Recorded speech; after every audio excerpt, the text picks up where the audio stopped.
Hey, it's me, Van Lathan, host of Higher Learning. I wanted to tell you about one of my favorite shows on our network, The Ringerverse. It's a really great show. Head to The Ringerverse to stay up to date with all things superheroes and nerd culture entertainment. This week, we covered Venom, Let There Be Carnage, and the season finale of What If on The Ringerverse. And let me tell you something about The Ringerverse. You guys can go a lot of places to get your fandom and your nerd culture stuff, but I can tell you without a doubt that the hosts on The Ringerverse, one host in particular, is one of the best and most cutting edge minds in fandom history. I'm gonna let you figure it out, but this guy knows everything when it comes to comics, when it comes to stories, when it comes to movies, when it comes to everything in general. He's amazing. All right, check him out. Check him out. Everybody's great. Everybody's great on The Ringerverse. The Ringerverse has the best assortment of talent that you'll ever find, but there's this one guy. He's fantastic. Okay, you can find The Ringerverse on Spotify or wherever you get your podcasts. Yo, Thought Warriors. What is up? Higher Learning is on. It is I, Van Lathan Jr. And it's me, Rachel Lindsay. Rachel was just telling me about some of the feedback she's getting from the Sage Steele situation. Yes, that story you can tell. Yeah, we're not talking about other stuff. You think I would do you that way? Van, you love to take what we talk about 5 minutes before this podcast and bring it straight into the top of the show.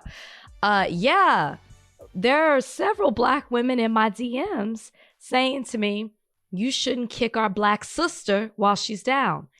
Obviously, you didn't press play because Sage doesn't identify as a Black sister. So you obviously weren't listening to what the whole issue is surrounding her and the controversial things that she's been saying over the years. But that's an interesting little dynamic there. If someone doesn't consider themselves Black, do you still consider them Black? Like, for example. Well, I do.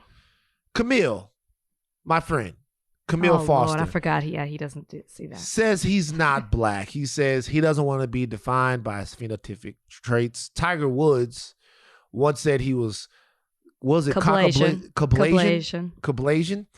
If someone doesn't consider themselves Black, do we still consider them Black? I know we did it with Tiger Woods, but that's just because he was winning. We need him. Oh, Copper.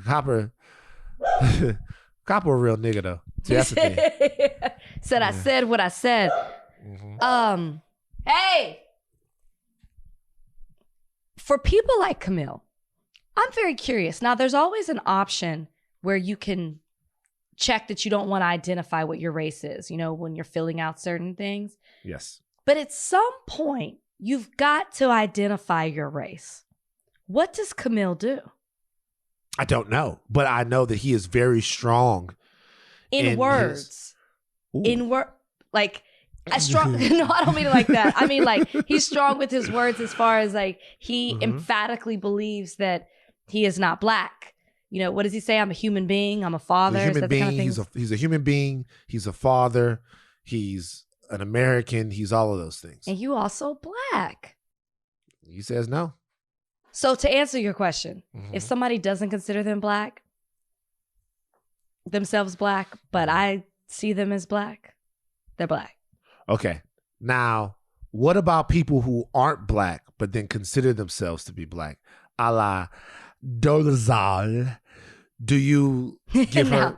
Black is not a characteristic. I guess it is technically, but like Black is like, it's not...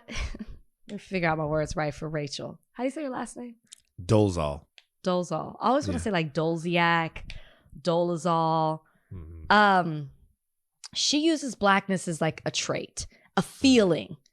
You know, a sense of being. No, like you don't get to adopt Blackness because you are fond of Black people, of their culture, of their experiences.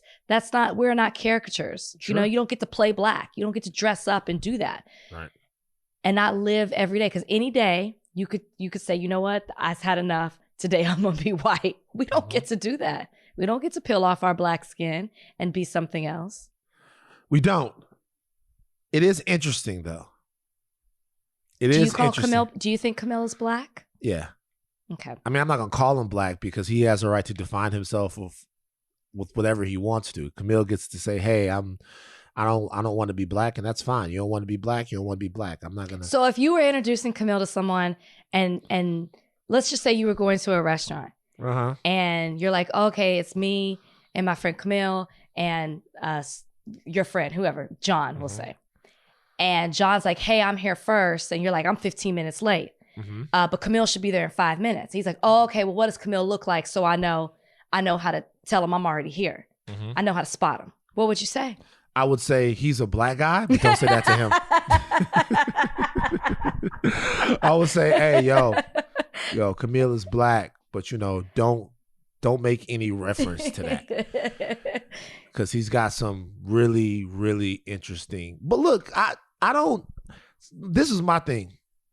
If you don't want to be black, black is a descriptor, and as in the descriptor, that's fine. But if you don't want to be black, I take this as meaning this. I take that as meaning this. This is what I take. So there's a cultural expression that goes along with blackness, just like there is with any culture, right? Like being Italian means more than just being born in Italy or being able to trace your roots back there. Sure. There's like a whole set of experiences, a worldview, a culture, a beauty that comes with it. A history, yeah. A history, right? A history and a present, you know? And if you say, hey, I'm not Italian, you're saying no to that. So if you say, you might not be able to change your skin color, but if you say that you don't want to be black, then to me, you're saying no to Frederick Douglass. You're saying no to James Baldwin. You're saying no to Nikki Giovanni. You're saying no to Martin Luther King Jr. You're saying no to a bunch of people who helped us define what American blackness is. And if you don't want to be a part of that, that's cool. I would just say, hey, it's pretty amazing. I would say, hey, good luck with that. Because you got an uphill battle trying to convince people that you are not what they see. It's working out for Camille. Is it? He's cooking. Shout out to Camille. Shout out to Camille Foster, man. Look, people can do whatever they want to do. They absolutely can. And we can critique it. You can be whatever you want, and we have the right to critique it. Do we? Yes. Sometimes we do. You can give your opinion. Sometimes we have a right to critique choices that people make. Other times, it's frowned upon. We got it right with this one. Right, with this one, we're cool. All right. Later on in the show, we are going to be joined by Caroline Corbin. Okay, Caroline Corbin is a professor of law at the University of Miami. There has been a development on the front of the Texas abortion ban.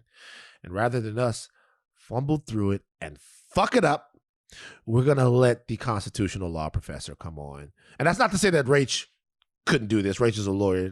I'm just saying, for me personally, I go, circuit of appeals, jurors process, then my brain explodes. So Caroline did a fantastic job last time, breaking it down step by step. She's a professor. This is what she does. So why do we need to do it when there's somebody who can do it better than us? Boom! Higher learning. That's going to be a little bit later. But right now, we're going to take a break and talk a little bit about Dave Chappelle.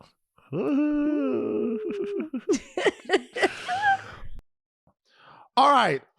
So Dave Chappelle's latest stand-up special is out. It's called The Closer. Have you seen this stand-up special? I saw it. You watched it. What are your thoughts, Rach? What are your thoughts? I mean, where do you start? Like, it's such a general question.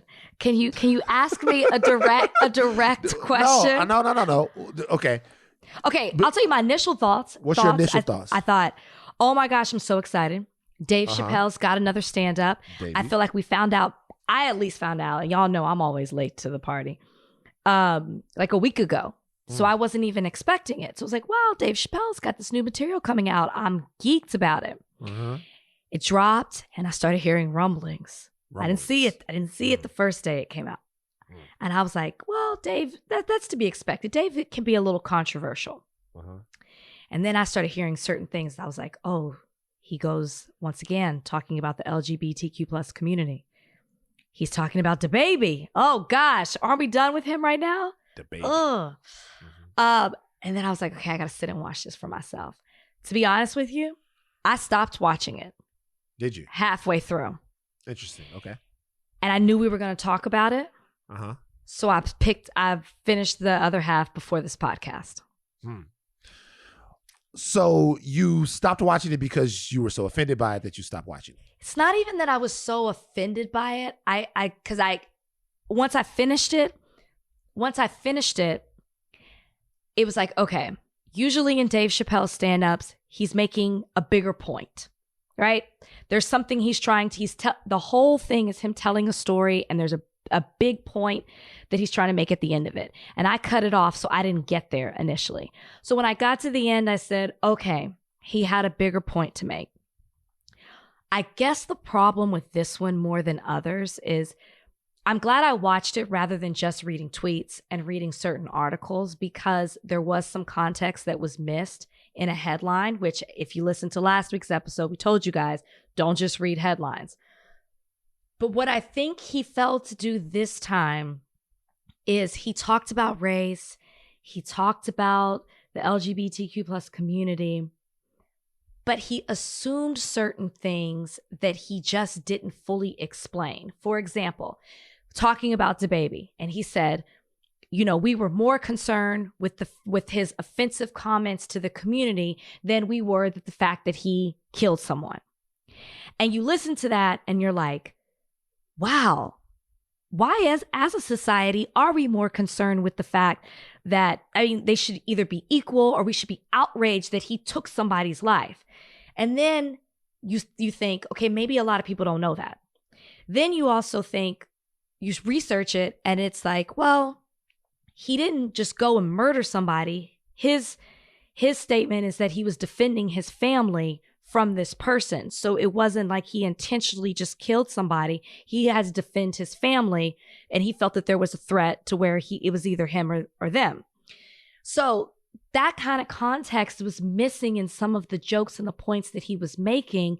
And I think that's why it became even more offensive to certain communities. Or calling himself a TERF. I can see why so many people are outraged by it. If it could have been like a 3-hour special and he could have added a little bit more context in explaining certain things and not assume or stereotyped in certain ways, I think people wouldn't be as offended. That's what I gathered from it. So we should say that based upon Dave Chappelle's stand-up special that's come out, he has been blasted by everyone. GLAAD, the National Black Justice Coalition, a lot of people are coming out. Twitter's in a frenzy and an uproar. They are getting on him for ridiculing trans people. One thing I'll say about the DaBaby thing. So let's make sure that we don't pull any punches about DaBaby. Or in the correlation that Dave Chappelle made about DaBaby. Let's make sure that we speak openly and honestly about that. Okay, so DaBaby killed a man at a Walmart, in a Walmart parking lot, actually, because he felt like his life was in danger. Let's say that that's not why DaBaby killed a man. Mm-hmm. Let's say that DaBaby was in an argument with someone, pulled out and shot a guy. Mm-hmm. Let's say that DaBaby shot a guy in a robbery gone wrong, did some time and came out. Would that really affect his career as a rapper? Sadly, no. Of course not. So when you're comparing DaBaby and saying we, the important thing is, who is the we? If by we you mean white American corporate interests, well then the question I would ask is, what are they supposed to do if we, as in the community, as in hip hop fans, if we like DaBaby? See, if we like DaBaby, then they're going to like him no matter what. So if we like him, they're going to like him. So if we don't care about DaBaby shooting someone, then they're not going to care. But can I say this? I don't know if everybody knows that he shot somebody. It doesn't matter if they know or if they don't know. It wouldn't change. Yes, it does. No, it wouldn't. Not to me. It wouldn't change at all what people think about DaBaby, because DaBaby raps about shooting and killing people all the time. And that's the thing. He may do that, and he just may be lying about it, because that definitely happens with rappers. Or two, you didn't hear that lyric in the song. I don't know every lyric DaBaby raps. I might just know the chorus and the beat. Mm. So maybe I'm irresponsible for that. Maybe. No, I'm not saying you're irresponsible. I'm saying that we're actually fucking like, we're completely fooling ourselves if we think as a community that we care about either the violent lifestyles or the violence in the music that go along with hip hop. Guys in hip hop get lit up all the time. And I love hip hop. Gucci got a body. DaBaby got a body. Snoop was on trial for murder. And then when they're not, then you have other rappers, and this is not all hip hop by any means.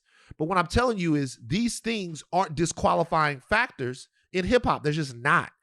And the reality of it is, when you say we don't care, who is the we? The fact of the matter is DaBaby caught a body in that. A lot of people actually like that, because they say, hey, this is a guy who's actually being in real life who he says he is on a record. Not only that, forget about that. Forget about the violence in the Walmart. DaBaby's been violent with people that have come up to him at clubs.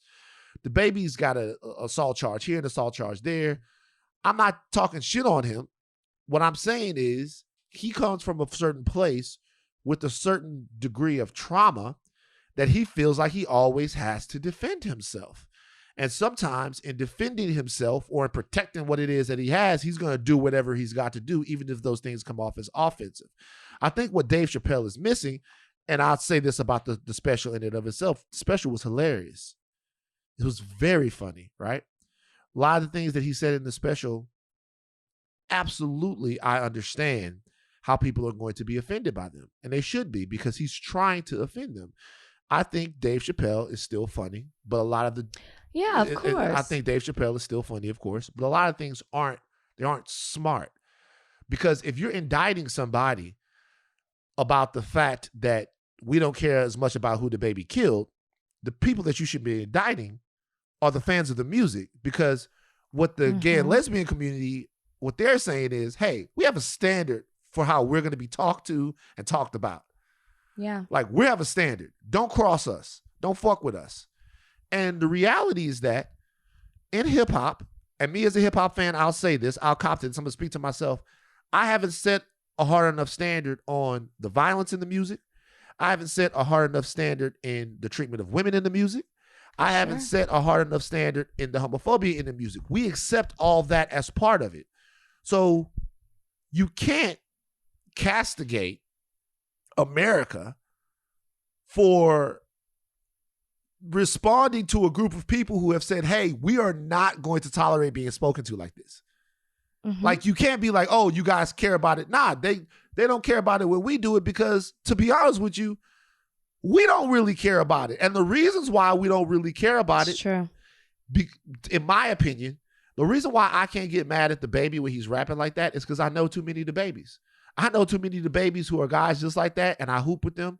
I play video games with them. You can't get mad at DaBaby for which part? I can't get mad at DaBaby for the violent lifestyle that he has. I can't get mad at DaBaby for a lot of the stuff that he's done. Like, I can't. Okay, I just want you to clarify. Because I understand it. And like, I really do. I understand it. The LGBTQ community is saying, hey, we're not trying to be understanding of homophobia. Yeah. Like, we don't dig it. So don't matter how you meant it, nigga. Yeah. You know what I'm saying? That's very true. And so for me, I'm like, yo, I get, when I hear the music, when I hear, like, when I hear Juvenile say, when I'm in a room with a bitch and a hoe don't want to fuck, like a man, I'm going to beat my meat and get my fucking nut. Like, that sounds like gospel to my ears. That's what he said. that's how Juvenile on Fire. That's how it begins. Or 400 Degrees. I can't remember now. My brain is fried. But when I hear that, I don't think, oh, he's going to pull out his dick and jack off in front of a girl who didn't want to have sex with him in a hotel room. That's what he just said. Like, that's I mean, when I first heard Keisha, whose CD is that on? The Hot Boys or Wayne's? One of them. I said, "Oh my God!" But we dancing to it. I was not. Keisha took it too far for me. Keisha took it too far. Maybe I was too young. I don't know.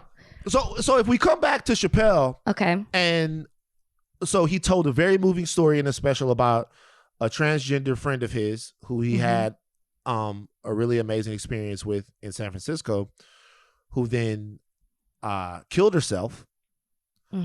After Dave's Sticks and Stones came out, and this friend defended Dave, and then there was some backlash, and then later on this friend killed herself.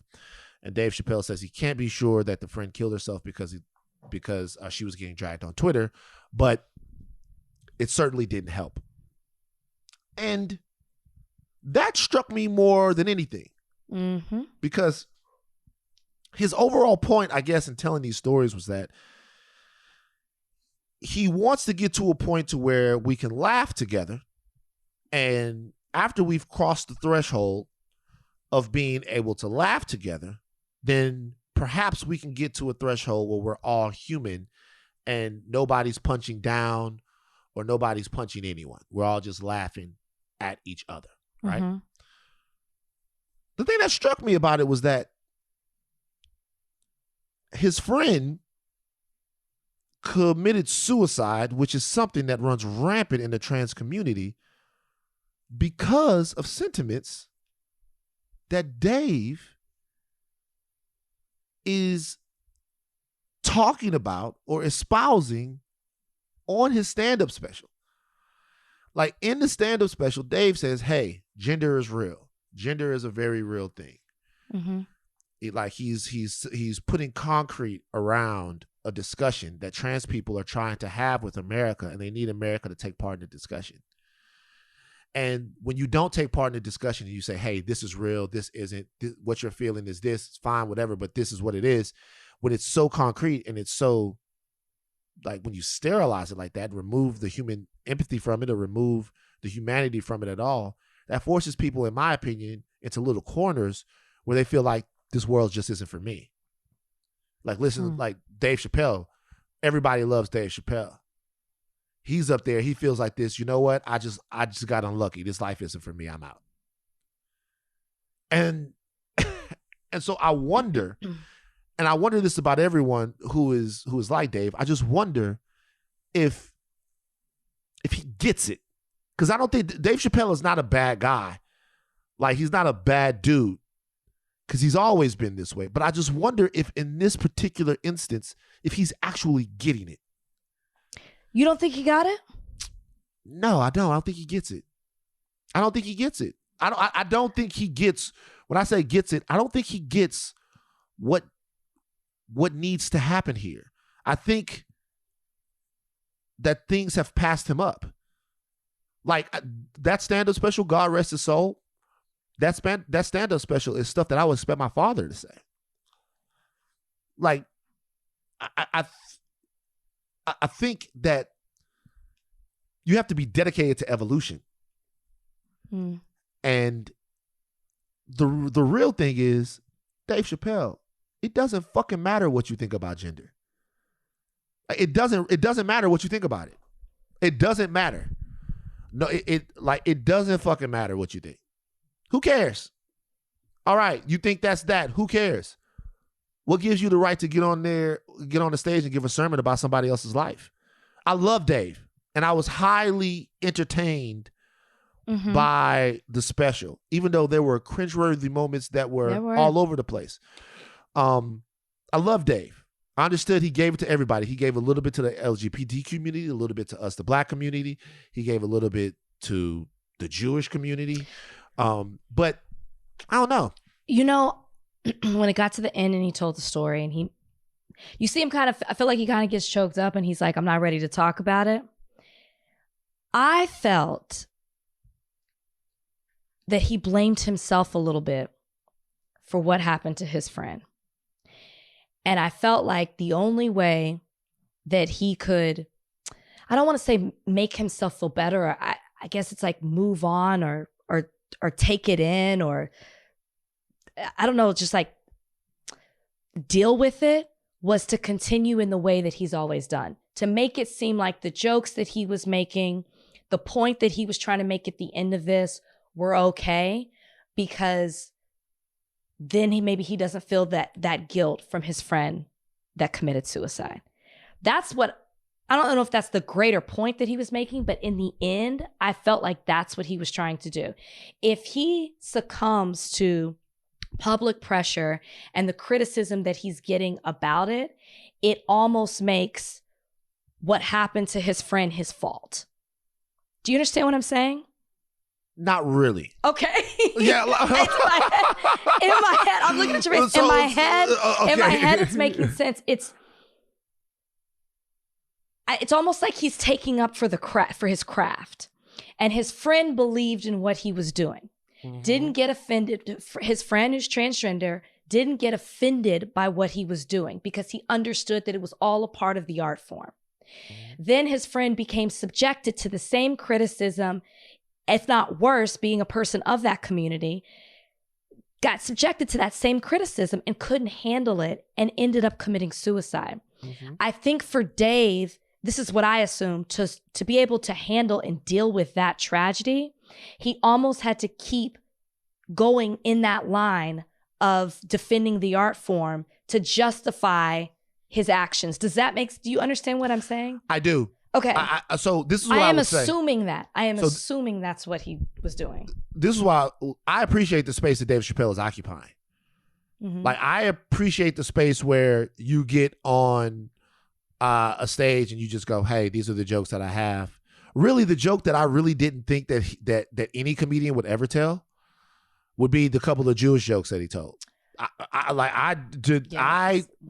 One of them was a direct commentary on Israel, and I'm like, ew, Dave, god damn, okay. And then said it gets worse, and that might have been one of the worst things he said. Yeah, well, look, I'm not, I just did worse, not worse, whatever. I just didn't think that someone would say that on the stage when, just knowing that, whatever. But so I appreciate the space that he occupies, because I believe in saying whatever the fuck you want to say. I believe in saying whatever the fuck you want to say. Of course, I'd say it all, say whatever the fuck you want to say. But I also believe in conversation, consequence after those things. And so if I'm Dave Chappelle, right, and I have a stand-up special, and then the stand-up special ends up in my friend defending me, and the defense of me causes my friend to be held accountable, attacked, dragged, whatever adjective you want to use, on Twitter. After that, then the friend commits suicide, maybe not directly related to what happened, but like Dave said, it couldn't have helped. What I would wonder is, if I wouldn't have made those jokes about that community, would my friend still be alive? You don't think I think that's why when you said, does he get it? That's what I thought you were referring to, because I think there's no way that didn't cross his mind. I'm sure look, and I'm not taking up for him. I'm just saying, because that would make me pause. That would make me say, it would really make me change what I was doing. But that's me. And right. I'm trying to see the other side of it. And I think that he has to keep going to almost make what he did seem I explained it the way I did this. You get it. You get what I'm saying. No, I totally get it. No. Only thing I'm saying is, look, man, Dave is not, I don't think Dave is evil. I don't think Dave is toxic. Dave is just wrong. Can I ask you this? Do you think he's transphobic? Yeah. And he thinks he's transphobic. No, he doesn't. He did say that. He said it a million times during the special. He says, I'm transphobic. See, okay. I don't know how that passed me, because he said it a bunch of times in the special. To me, he kept going back and saying, like, I love the community and I love this and I'm not against it. but then would make a joke that would contradict that. So I never remember him flat out saying I am transphobic. Oh, he said it a bunch of times. I felt like he was saying he wasn't, but then your jokes were saying you were. No, he very clearly is transphobic. I agree, but to me, I didn't know that he said it explicitly. To me, it was like your jokes are saying it. If you really weren't transphobic, you wouldn't make that type of joke. Now, the only thing I will say is, I don't know if a lot of people were saying that he was perpetuating violence against the community. I didn't get that. Well, he did have one joke where he talked about. Okay, was I not listening? I'm not sure. Remember he talked about. He had a joke where he talked about actually getting in a physical fight with. Oh shit, he did. Yeah, he said that he was jabbing a woman in the club. Yeah, okay, I take that back. I totally forgot about that joke. Like chicken cutlets. Yes, I totally forgot that joke. I'm gonna be honest, when he said that, I laughed because he said. Yes, I think the whole audience full of people laughed. I totally forgot that. He totally did. He made it okay to attack. But look, in that instance. No, I want you guys to go back and I want everybody to. What I want the Thought Warriors to do, as painful as it is, and I want the conversation about this to keep going because this is a conversation that needs to be had. But I want you to watch the special. I think the special in and of itself is Dave doing his best to try to be as incendiary as he can be, but also do it with a lighter touch. I think it just fails because of the times we're in. I think it just fails too because so many other things on its face. I saw a tweet that was amazing. Dave talked about the fact that he left $50 million on the table in this situation. Mm-hmm. I saw a tweet, and I'm going to read the tweet verbatim. Okay.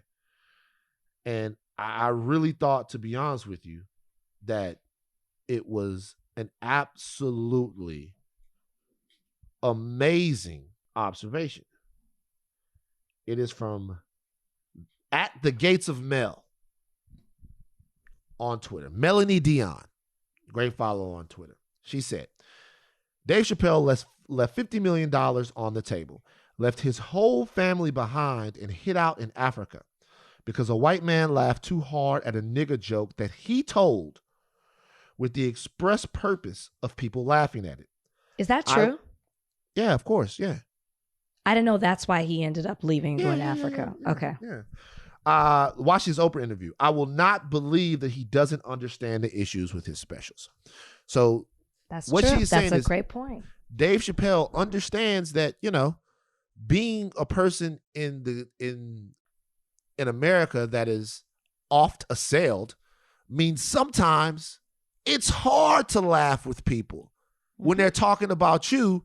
Mm-hmm. And he should know that better than anyone because he told the joke and got mad because they were laughing too hard. It's a fantastic point. It's a great point. Anyway, you guys watch the special, make up your own minds. What you about to say, Rach? I'm sorry. The only thing I was going to say is if his friend had not passed away, I think it would have been a totally different special. Mm. There you go. He says he's not going to do another one for a long time. Dave Chappelle is one of the finest minds in comedy. But, we just have to be compassionate. Okay. I agree. Every single time I'm like, oh, go ahead. By the way, the I have friends in the community trope. Can we fucking, okay. Like I got, we got friends in the community. I got a couple of trans people I hang out with. I'm like, all right, nigga, the fuck does that have to do with anything? I love Dave. I don't want to but yes, he did the I have black friends thing. I always, when it's a community that does not directly, it affects a community that does not directly impact me. I always think how I would feel if it was about being black. Okay, you're like, no. I'm blank faced because something just jumped in my mind. I would argue that it is your community because the black trans people, the black, I think that's one of the things. No, I'm just saying, because when you said that, I like it jumped in my mind. I would argue that I think that's part of it. I think oftentimes the black trans people and the black gay people, they don't feel like they're one with us because they feel like we other them a little bit when really they are us. Correct. I more so mean there are issues that affect them that don't directly impact me. Gotcha. And to empathize, I always say, would I be offended if you took out the offensive term towards them and made it against Black people? And if my answer is yes, then you know what I mean? Like, that's how I always check myself. If my answer is yes, that I would be offended, it's wrong. And I think that's what people need to do sometimes. Like, put yourself in that person's shoes. And if that would offend you, then it's a problem. Yeah. Like I said, still love Dave Chappelle, but was I cringe? Was I a little pissed off? Sure, but I think that's what he was trying to do. All right, I want to jump to something here. We're going to come back to more substantive issues in a second. But before we get to Professor Corbin and talking about what just happened down in Texas with the abortion law, I want to talk about a story that I love. Photographer deletes couple's wedding pics after being denied food. Thought words. We need a poll on our thought words about this. Photographer deleted wedding photos after she was denied a break to get something to eat and drink, sparking a whole conversation on social media. According to Newsweek, the unnamed photographer posted about her experience on Reddit's Am I the Asshole forum. She said that she had been working for 6 hours straight as a favor to the groom and bride. For a flat rate of $250, which the couple said is nothing for a 10-hour event. I'm not really a photographer. I'm a dog groomer, the photographer said. Take lots of photos of dogs all day to put on my Facebook and Instagram. It's my thing, if that makes sense. She was snapping some photos. She was looking forward to eating dinner and taking a break. However, the bride and groom denied her request. I was told I cannot stop to eat because I need to be a photographer. Didn't even save her a spot at the table. She deleted all the wedding photos that she took that day. You get no photos after she got played like this. People on social media debated this. Rachel, you are married. I am not. Yeah. Where do you stand on this issue? I mean, I think everybody stands on the side that you pay the photographer. Right? Isn't that the issue? No, the issue is not that you pay the photographer. The issue is that the photographer deleted all the photos that they took that day because they didn't let her eat. I'm on the side of the photographer, first off. Mm-hmm. I believe in paying people for what they do. The fact that it was $250 is insane. You're missing the point. Time. No, I'm not. I'm saying this is why I would be on the side of her. Okay. Because they gypped her from the beginning. It's absolutely ridiculous. Ooh, can't say that. What does that mean? Can't say gyp. What is it? Oh, is it for gypsy? Yeah. Is it really? TR, Toxic Rach, Dave Chappelle Rach. Wow, I honestly had no idea that's where that came from. Learn something new. Keep this in here because I'm pretty sure other people didn't know that either. Keep it in. Right. Sorry to the communities that are offended by that. I just learned that. If I were the photographer, I would have fake passed out. And when I came to, I would have told everybody that they wouldn't allow me to eat and I'm starving. I would have made it a full announcement. When everybody gathered around me, I would have said, well, the reason I passed out is because they won't allow me to eat. So I'm on the side of the photographer. And then you're going to sue after that? No, there's no need to sue. You could fall and then hit your head too. You're right. Nightmares. You're right. So this is my deal. I have something called a dick contract. And no, it's not a contract where I have to deliver certain amounts of dick. That's not what it is. The contract is this. Anything that I'm doing can be dissolved by you being a dick. Doesn't matter. Okay. You could be paying me $35,000, $50,000. I'm if somewhere. Somebody's rude to you? If you start acting like a dick, I reserve the right to blow the fucking spot up or to not render services. I don't work with. I'm not working with no more dicks. I'm not. If you're a dick to me, same thing. You're a dick to me. Oh, you mean tell me I can't have beef or chicken? I can't get a little piece of wedding cake? Would you have deleted them? Fucking right. You get no photo. I hope them camera phones is the new iPhone with the little third camera because you get no photo. Why? My thing is, why try put your, okay, you're married. You had a beautiful wedding day, I'm assuming. Mm-hmm. Wasn't invited. Appreciate that. Before we even knew each other. Should have still threw something out there. Is there any way that you can argue for the bride and groom in this situation? Is there something I'm missing? Nope. First of all, the fact that this woman agreed to $250 that's why I keep going back to that. That is so cheap. I don't care if she's not a real photographer or not. She agreed to basically do the work for free. And then you can't even get her a meal. Now, I understand that she might not have a seat at the table, okay? Because you pay for each table setting. There might not have been room for her at the table. But you still could have given her a plate.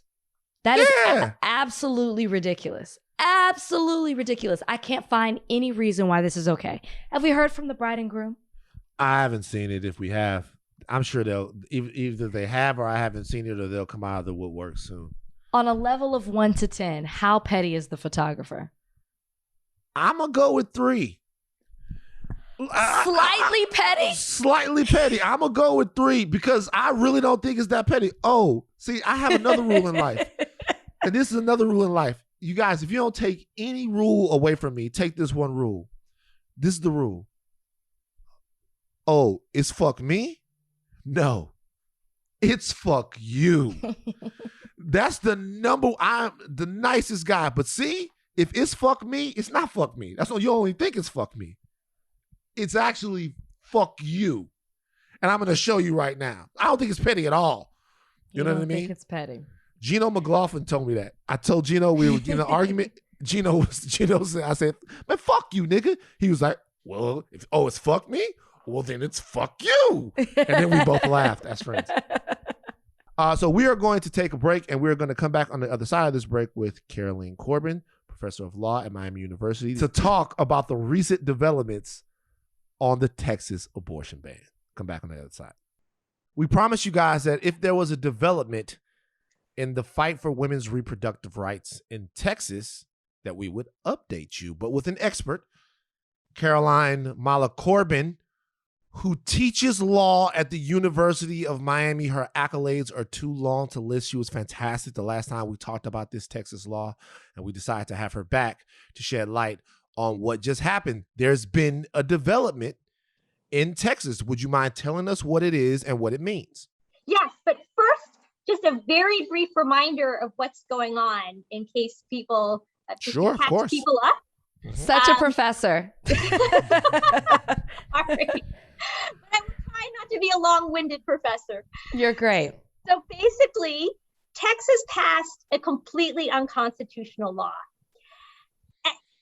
Basically, it banned abortion at 6 weeks when the law is quite clear that you cannot ban abortions before 24 weeks. So everybody knows this is an unconstitutional law, including Texas. And it also knew that if a federal court were to consider the law, it would strike it down before it went into effect. And so what Texas did is it structured a law that would evade review by federal courts. And it did it in a way that made it very difficult to know who to sue. And they succeeded.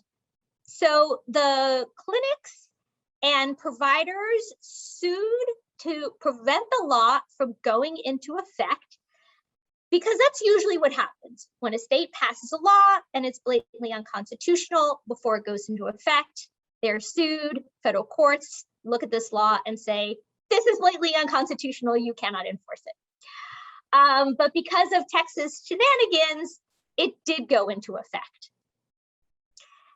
And that's when the US government stepped in. So then the Department of Justice brought a lawsuit against Texas. And so the case that was at issue today was United States versus Texas. And so the United States sued the state of Texas, arguing this law is completely unconstitutional. And because it's the US of A bringing the lawsuit, it was able to overcome some of the procedural hurdles that stymied the earlier case.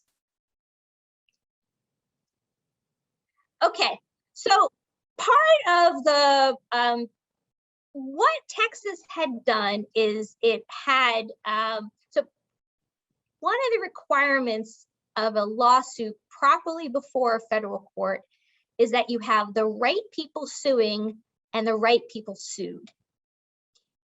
And in the first case, what Texas had done is they had prohibited Texas officials from bringing claims. They had deputized private citizens to bring the claims. And so it was very hard to know who to sue. And the court said that's partly why the Supreme Court let the law go into effect, because the Supreme Court said, we don't think you brought the right people. We don't think you sued the right people. This time, the United States was able to sue Texas, so it sued the right person, the right defendant was in court, and the United States had standing to bring the suit, meaning it was the right party to bring the case. Mm-hmm. So, I'm sorry. Yeah, go ahead. So that's sort of the procedural question, and I'm more than happy to talk about the details about why Texas was why the United States had standing or was the right party to bring the suit. But I want to get to the exciting part, because what the district court said is not only United States, you have met the procedural hurdles, you have overcome the procedural hurdles, but it actually looked at the law and said, this law is crazy. Well, it didn't say that, but it sort of said that in judge speak. But it basically said this is a blatant violation of women's rights and it's unconstitutional. And not only that I'm staying the law. In other words, this law is no longer in effect in Texas.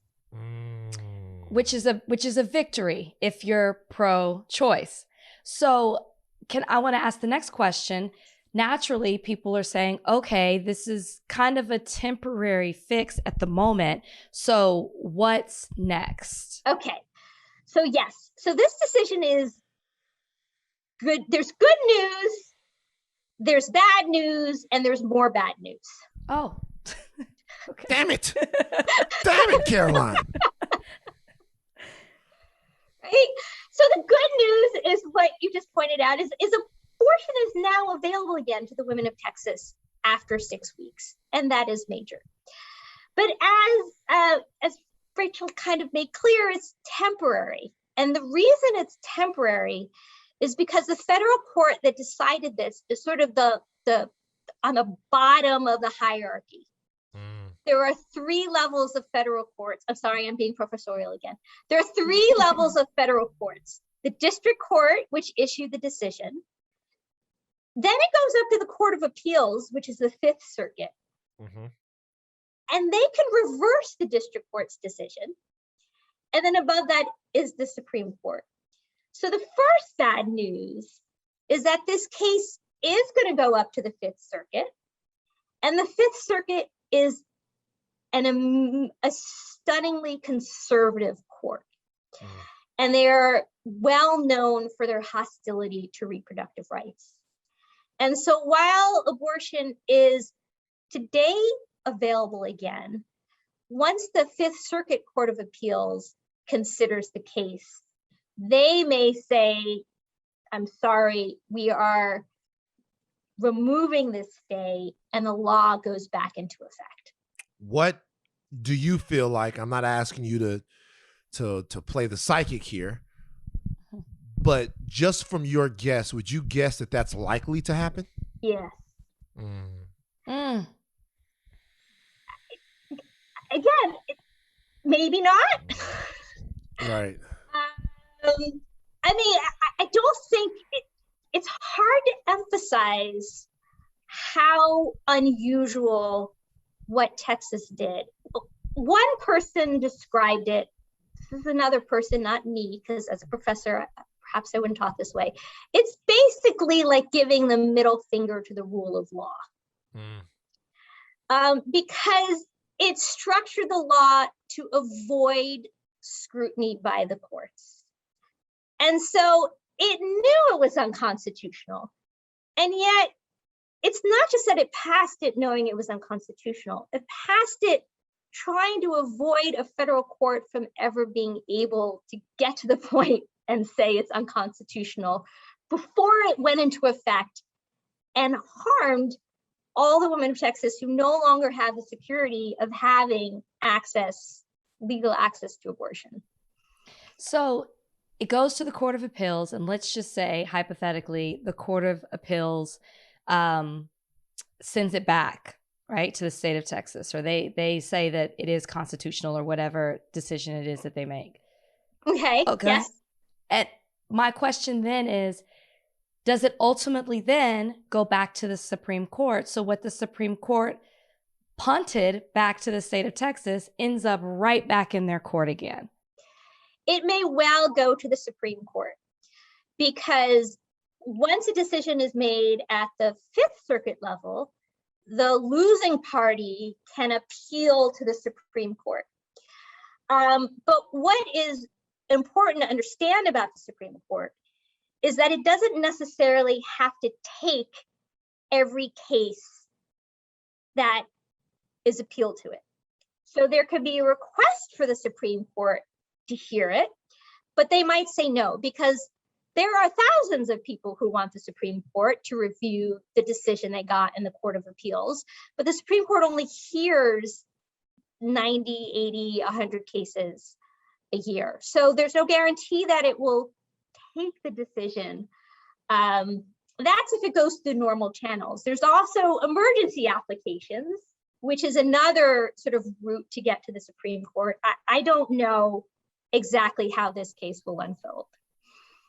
But if this case is if this law is unconstitutional, I can't imagine the Supreme Court not wanting to hear it, because it directly challenges Roe v. Wade. So you have Texas doing something kind of that the rest of the country isn't doing. You would have thought that this attempt to get around the federal courts would have irked the Supreme Court the first time they were faced with it. And yet they still let it go into effect. The other thing to understand is that the Supreme Court has already agreed to hear a different case challenging Roe v. Wade. And that's already on its docket. So that's scheduled for December 1st. So on December 1st, the Supreme Court is hearing a different challenge to Roe v. Wade. So if it makes a decision in that case, it need not necessarily also address it in this one. My last question. With justices on the court like Justice Barrett, Justice Kavanaugh, who are certainly conservative justices who have not been on fire about keeping around Roe v. Wade or about their stances on women's reproductive rights, even if it were to go to the Supreme Court. At that point, how much of a challenge would it face from justices like Barrett and justices like Kavanaugh? And that is the $1 million question, right? What is the Supreme Court going to do about the right to abortion? It is well established. Millions of women depend on it for their autonomy and their equality. It is part of, and it has been the law for over 50 years. So the question is the Supreme Court going to eliminate a right that over the half the country needs and depends on without a principled reason for doing so? Or are they going to simply keep the right in name, but try and gut the level of protection? Because while I can't predict which of those two options it's going for, abortion rights are not going to be as strong after a Supreme Court decision as they are now. That's the only thing I can say for sure. But you put your finger on it. What are they going to do? I don't know. I don't know what they're going to do about women's rights. I have an answer. I have an answer to this entire problem, and that is right now, appoint Caroline Corbin to the United States Supreme Court. You know, that's one of the options on the table is to expand the number. Expand, yeah. Expand the court. Here's a little constitutional law. While the Constitution says that there shall be a Supreme Court, it does not dictate the actual number of justices on the court. And so it is an option to increase the number of justices. I say put her on the court.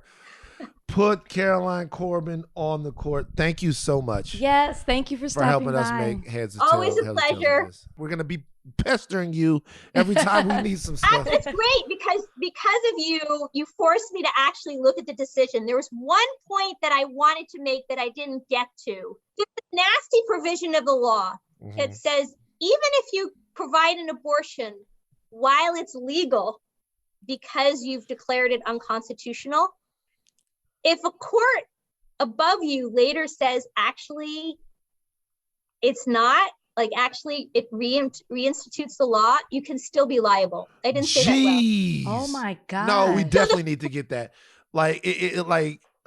So. Let me explain. Sure.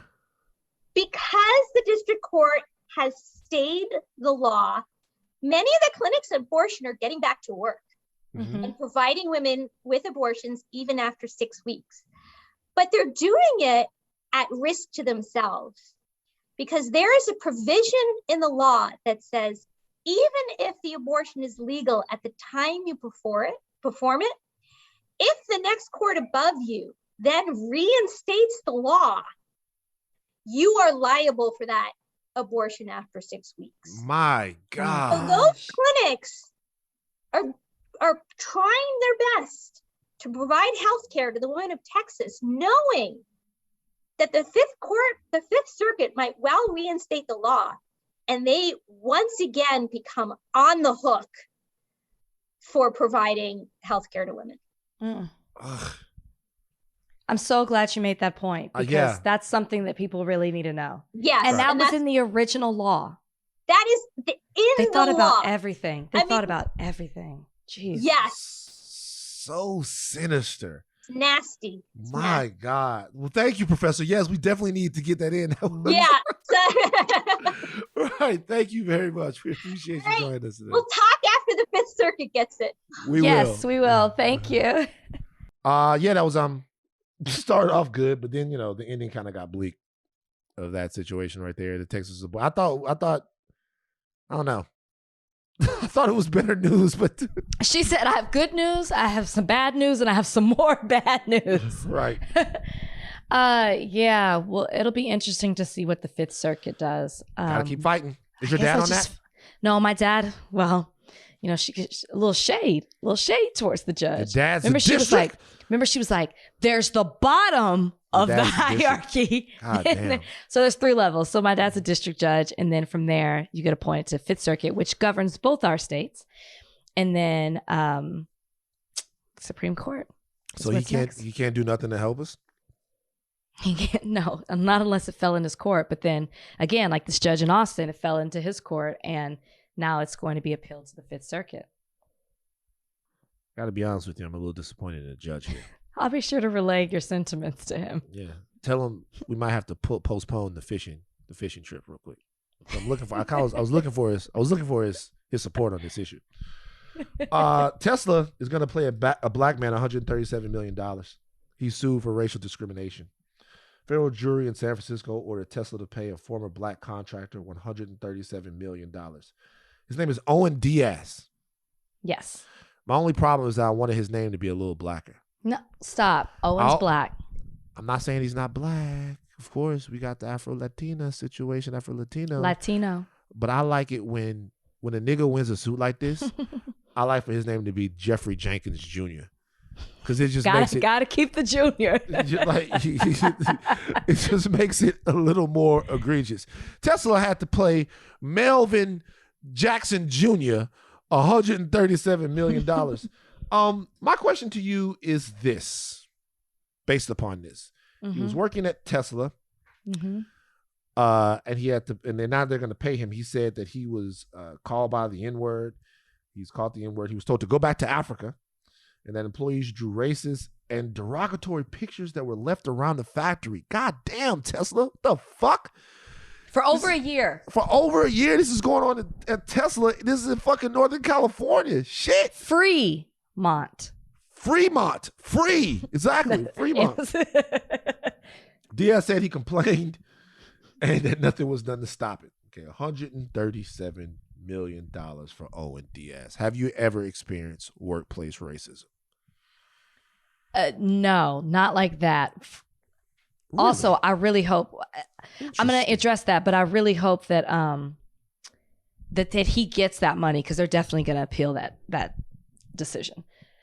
So, you know, Owen might be waiting a little bit, but it's a big that they even decided in his favor. That's what's big, that he was able to actually have proof, which is, these are cases are really, really hard to prove. The fact that he could prove the fact that this happened and they're awarding this much money, and most of it is because of emotional distress, is wild. Have I experienced workplace racism? Not explicitly where anybody called me the N-word or, you know, told me to go back to Africa. It was more dismissive as who I was as an attorney, as a Black woman, as a young Black woman at that. So I had being young, being woman, and being Black, where I felt like attorneys, I would watch how they would respect the first chair on the case, which was always a white man, and then how they would talk to me. Like in a deposition, I had one point where an attorney was so friendly to the guy next to me, white man next to me, but to me was pointing his finger in my face and telling me what I better do. And I said on the record, I said to the court reporter, I want you to make sure that you get this on the record. And I acknowledge how he was treating me versus how he was treating my co-counsel on the case, and that he wasn't giving me the same respect that he was giving to me. And I wonder what's the difference? Why can't you talk to me like you're talking to him? So that is more of that, what I got. People didn't hold me in the same regard as they did my white male counterpart. Or I would be sitting in a courtroom because I worked for a private firm and I did municipal law. So we were city attorneys for a lot of the suburban towns outside of Dallas. And so I worked as a local prosecutor doing like traffic tickets and stuff like that. And I'd come in and the attorneys come in and they talk to you, right? They're like, oh, where's the attorney? They'd walk right past me to the judge, to the court clerk, and they'd be like, has the attorney arrived yet? And they'd be like, she's sitting right there. So they wouldn't believe that I could be the attorney. That kind of stuff. Yeah. Have you? Of course. I do what I always do. I threaten violence. Yeah. Have you ever not threatened and just did it? Did the violence? No, that wasn't violence. That was my friend, and I was talking to him. I just fucking talked to the guy a couple of days ago. That wasn't violence. But it was on a set some years ago. I was on the set, and some guys came along, and maybe I was wrong for this. Don't worry, tell me if I'm wrong for this. Some transpo guys were there, like transportation guys, like they're Teamsters. They would sit down, they would talk to me. And I was sitting there, and there were some saltine crackers on my desk, right? And one of the construction guys walked by. He went, he's like, Van, let me have two of them white people. They wanted the crackers. And I was like, ha, ha, ha, ha. And I laughed. And then the construction guy came up behind me. Were they white? No, this guy was Black. Okay. And the construction guy comes up and goes, you know, I just heard you laugh at that. I could call you something right now. And I said, I'll beat your motherfucking ass. How's that sound?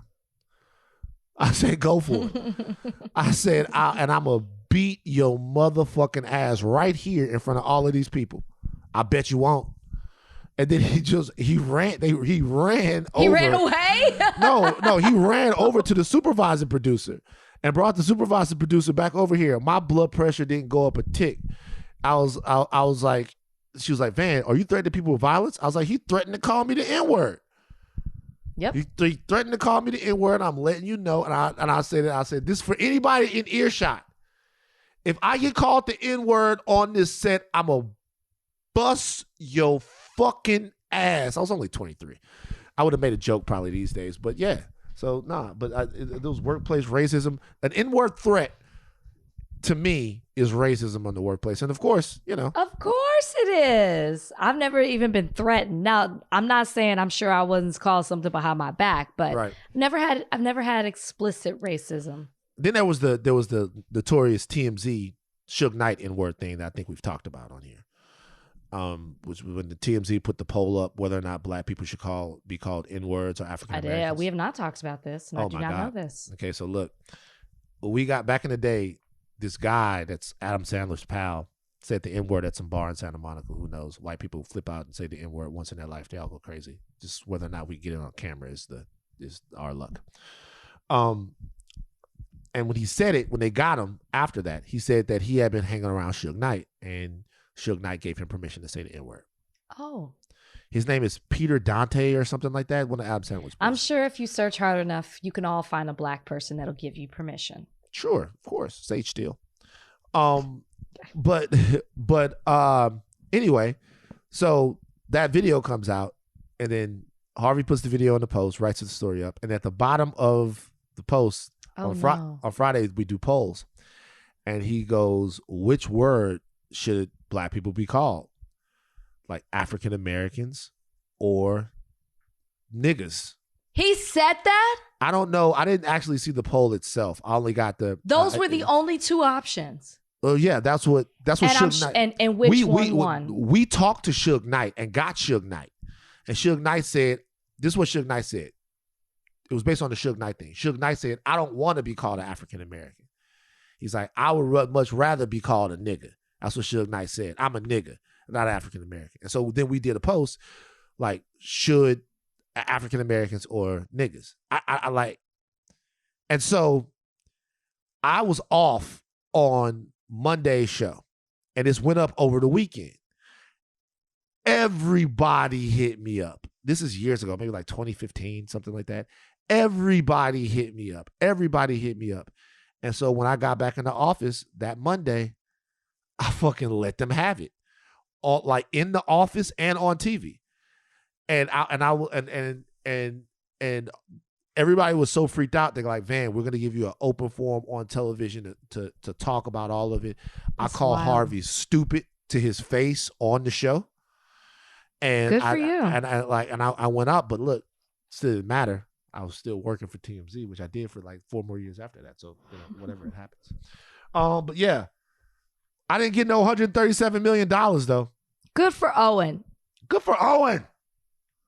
I love you, Owen. I'll tell you who didn't get money. Who? Negro colleges. So sad. It's very sad. Very sad. Biden a little shaky right now. The funding for the El Negro colleges, the HBCUs, it's going on down. Oh, yes. It looks like the HBCU funding is falling from $45 billion to $2 billion under Joe Biden's latest spending plan. Historically, black colleges and universities were looking forward to $45 billion in funding, but they may be faced with just under $2 billion under the Biden administration's multi-trillion-dollar spending plan. That happens because there was Democratic infighting that is going down. The $3.5 trillion bill was set to include $45 billion for HBCUs and other minority-serving institutions. The newest iteration has brought that down to $2 billion for educational programs and the infrastructure of HBCUs. So it's not that this was money that they were getting. This was money that they were going to be getting. There's been a lot of back and forth in different wings of the Democratic Party over this spending bill, the moderates versus the progressives. And the number is coming down, and it looks like that they're cutting out of the money that was going to be going to HBCUs. They didn't just cut it. It's like they slashed it. Mm-hmm. They demolished it. Mm-hmm. You go from $45 billion to $2 billion, and who knows how long. And it seems like if you read the article that this has been something that's been in discussion with the administration for a while. So I can only imagine that these HBCUs have been figuring out what they're going to do with this money and how they're going to allocate these funds. And why are you laughing? Why are you laughing? Because I'm just thinking HBCU presidents everywhere that was like looking for Ferraris and shit. I'm over here trying to have a serious conversation. And you talking about how... I was just thinking about the dudes at Texas Southern. You know what I'm saying? Like, oh, shit. Why are you going to do us like that? It's lit. I'm telling you, like man, that? Texas Southern, Southern Grammar, everybody, man, it's about to be fucking lit. Now, they can't go to Cancun now. Stop. I will not stop. Y'all, please ignore my co-host as we talk about this subject. They be stealing the money, though. That's all I'm saying. Okay, that's a stereotype. That is not every president. HBCU, stop. No, somebody will take. Remember, they're going to take what you said and be like, well, Van said that the reason. Come on now, somebody will cut it. Take it. He's kidding. He's kidding. He's Dave Chappelling. Mm-hmm. That's what you're doing. But you were saying, though. I was saying that these college and universities, these historically Black college and universities, I'm sure were already figuring out where the money was going to go, how they were going to recover from the pandemic, because they're statistically showing that less students were applying. Their endowments have dropped. They have suffered completely because of the pandemic and how that's affected education and funding. And they were depending on this money. And from $45 billion to $2 billion, that is not a lot of money to go around when you're spreading it out across all the HBCUs. So it's really disappointing that when it comes to cutting, that's what you decided to cut. And plus, it's one of the things that President Trump was bragging about, how much he helped HBCUs. Now here you have the Biden administration. It was a talking point. Now here you have the Biden administration. When something's on the chopping block, the first thing you do is you cut the money to the HBCUs. I don't know. It just like helps with the Trump. That's like one of the first things I thought of. It just helps. We should say they're cutting money that they were going to be getting. Yes, that they were going to be giving, but this was obviously an ongoing discussion. You know, they didn't just say, hey, we're going to give you $45 billion. They had to have been talking with presidents and administrations within HBCUs and trying to figure out the need that they needed to fill. You know what I mean? And then all of a sudden to say, okay, how much do you need? Okay, maybe we can do this. To now say, actually, we're thinking of cutting it back to this number. It's pretty heartbreaking. Yeah. So I got a message for the Biden-Kamala team. What is it? We need a fucking win. We should keep a chart up. We should keep a chart. We're going to keep a chart. We need a fucking win. Y'all talked a lot of shit. We put y'all in there. We came out in droves. Black women saved America again. We need a fucking win.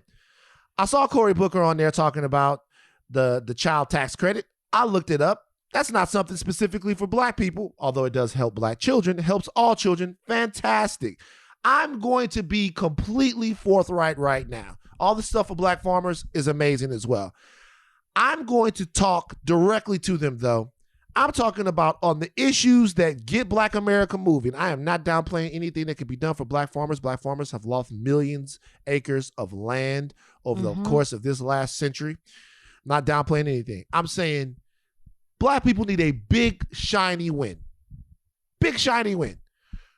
Police reform is on life support. Voting rights on life support.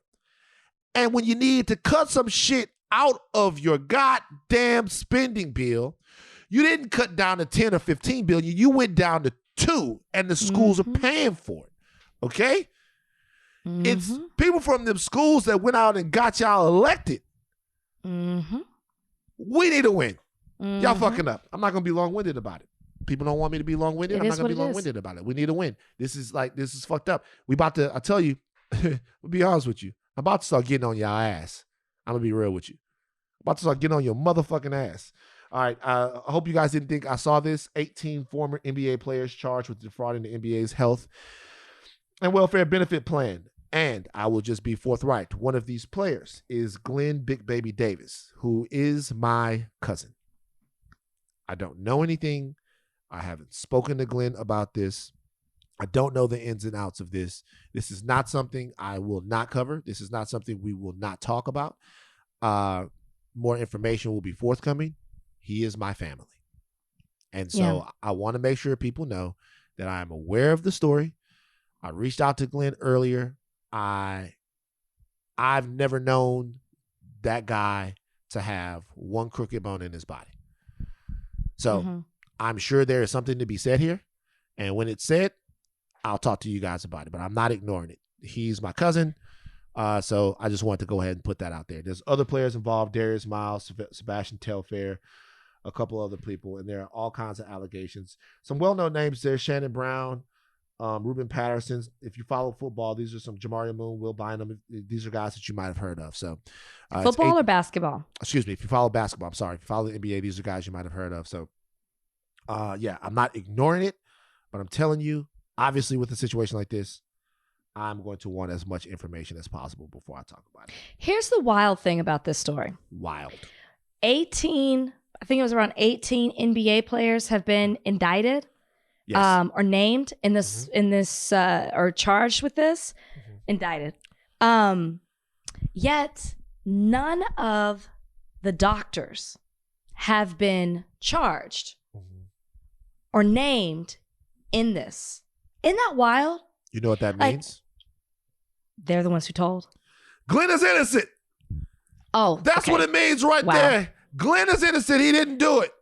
Listen, for all you guys wondering, there were fraudulent invoices that were created for healthcare services that allegedly these NBA players said they received. They filed it with the insurance company. They didn't receive these services. And the guy who was the ringleader got a kickback off of the money that they got paid that was given to them for these services that they received. But the offices that created the invoices were not named and charged. That is wild to me because clearly none of this could have happened if they weren't creating these fake invoices. I'll be real with you. Even if they did do it, I don't care. You don't care about any of it? If they did it, it's victimless to me. Fucking try to. So white collar crimes don't mean anything to you? I mean, not when they happen to institutions like the NBA. Well, not institutions, the NBA players. Well, no, but this came from the NBA. They defrauded. Yes, they defrauded them. Player health and wellness benefit package. Correct. They made their pockets bigger, but at the end of the day, it's a crime. So what? So again, white collar crimes don't mean anything to you. It depends on what kind of white collar crimes. Like Enron means something to me. Enron runs all the fucking stock shit, crazy shit. People that had all their Enron shit invested in Enron, they lose all their fucking money. That matters. I have a problem with people lying about the health care they received to get money. I have a problem with that. I'm gonna go ahead and be honest. Frauding the healthcare system. It's messed up. It's messed up enough as it is. I don't care who you are. I don't care what organization is involved. Yes, it is. It's messed up. Get your shit. So let me ask you: do you have a problem with the PPP scams? Yes. No, I don't. Yes, I don't. I 100% do. There's a whole thing about people in Bachelor Nation that were getting PPP loans. Who? You want me to start naming them? Hell yeah. I know Dale was. I know he was. Dale, I think got one. Dale looks like a PPP ass who nigga. Didn't have a business, right? If you had a business, I don't care about that, right? You had business, whatever. I look at Dale, I see PPP. Is it true that Chip and Dale broke up again? I totally texted you this. They broke up? They broke up. They're done for good. Okay, I want to see Chip do better than this. Chip, don't go back to Dale again. I don't think she will. Who's she gonna date now? Who's out there? Who's number one out there for Chip? Who you think? What kind of guy you think Chip is gonna date? Shouldn't we do a reality show now based around Chip finding love? Well, they did that. It was called The Bachelorette. No, not that one, because that one didn't even play out. She got too excited over. What you think she gonna do on round 2? But see, this is my thing though. first of all, would they ever bring her back to The Bachelorette again? That would be big ratings No, if they did. no. Okay, so here's my thing about Chip in this situation. Number one, let's be honest, Chip kind of fine. Okay? Gorgeous. Okay. So she jumped off. She wouldn't be the first white woman who dove off the deep end for the tall, light-skinned black dude. It happens. It happens. It's happened before. Okay?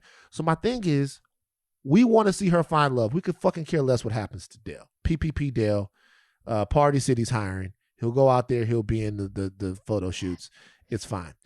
But I want Chip to be happy. I do too.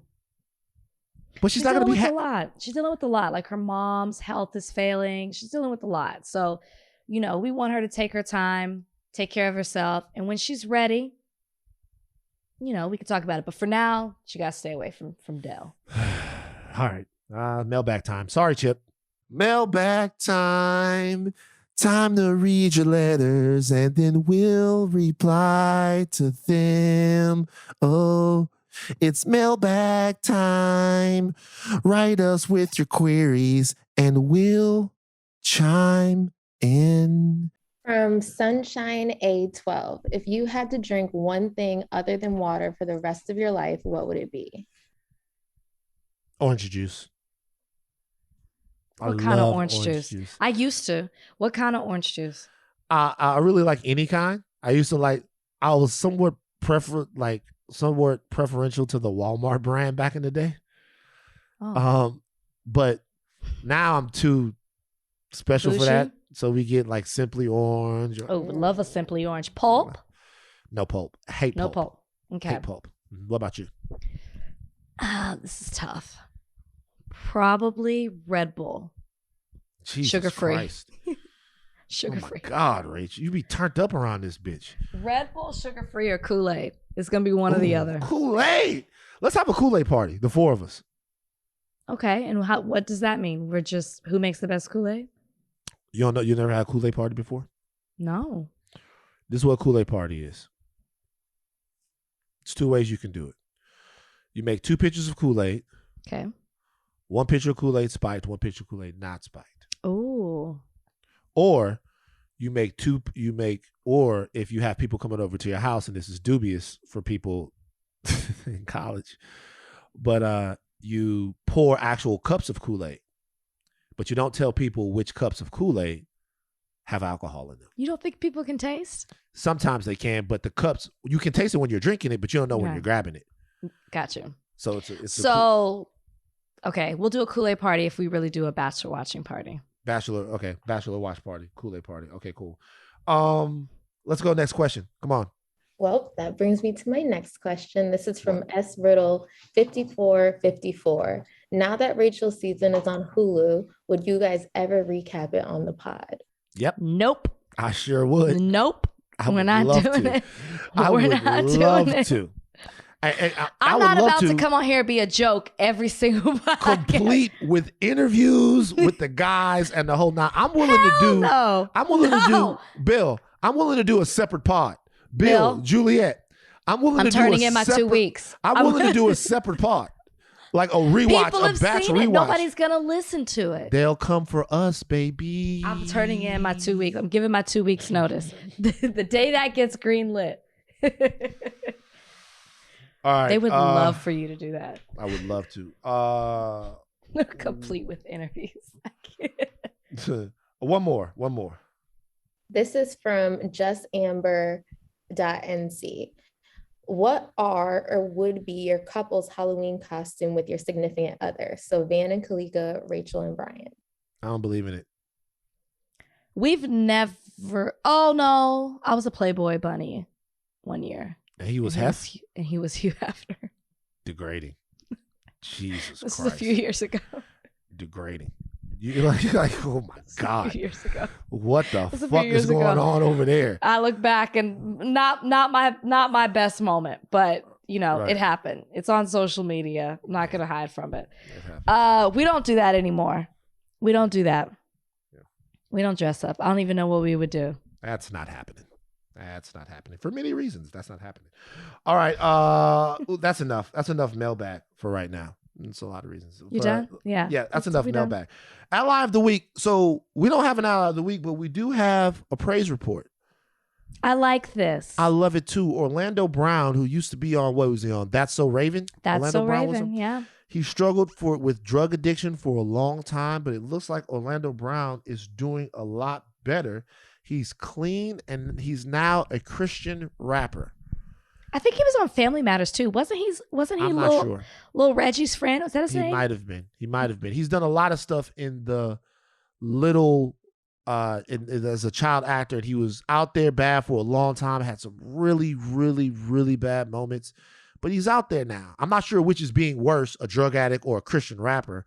But I'm happy for him. Like I'm happy for him. He's out there. He's doing a lot better. Listen, I love this because we're very quick to talk about when he was not doing well and what happened to Orlando Brown, and all of that was trending. And sometimes we relish in the negativity. So it's nice to say, you know what? He's actually doing well. It looks like, I think he's married. He's got a kid. He's married. He's doing good. He's a Christian rapper. He looks so much healthier. So good for him. Good for him. Seriously, prayers. I've met him before. Prayers and blessings. He had that in there. No. I've met him. What I mean to say is that I don't know Orlando Brown, but I'm saying I met him when we covered him at TMZ when he was doing bad. Exactly. People love to do that. Yeah, and so I'm glad to see somebody like that, like, get it all turned around. So shout out to Orlando Brown. Orlando Brown. All right, that is enough higher learning. That is enough. We have Indigenous Peoples Day coming up on Monday, right? Yes, and we do. We have a very special episode of Higher Learning. Mm-hmm. Okay, we have Lynette Graybull coming on to talking about missing and murdered Indigenous women. And it is an amazing conversation that, in all seriousness, I hope every single one of you who tunes into this podcast listen to this brilliant, amazing lady talk about her life's work. It's really great stuff. Yeah. I was moved and I was floored. So please check in with us on Monday. All right. Take your thinking caps off, but do not stop learning. Please read the articles and not just the headlines. I am Van Lathan Jr. I am Rachel Lindsay. Bye, guys.